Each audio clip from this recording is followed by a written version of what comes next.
అంతే అనుకుంటున్నావా? జరాసంధుడు, ఏకలవ్యుడు ఇటువంటి వాళ్ళు ఎంత ప్రమాదకరమైనటువంటి వ్యక్తులో ఘటోత్కచుడు కూడా అంతే ప్రమాదకరమైన వ్యక్తి.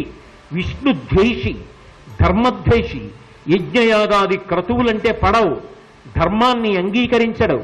ఇవాళ మీ మీద ఉన్న మమకారంతో తను యుద్ధం చేసినా రేపు నిజంగా గెలిచిన తరువాత ఘటోత్కచుడు బ్రతికి ఉంటే ఘటోత్కచుడిని చంపడానికి మళ్ళీ నేను ఎంతో పరిశ్రమ చేసి చంపాలి. నీకొక్క మాటలో చెప్పాలంటే బావా, వీరొక రావణాసురుడే ఘటోత్కచుడు.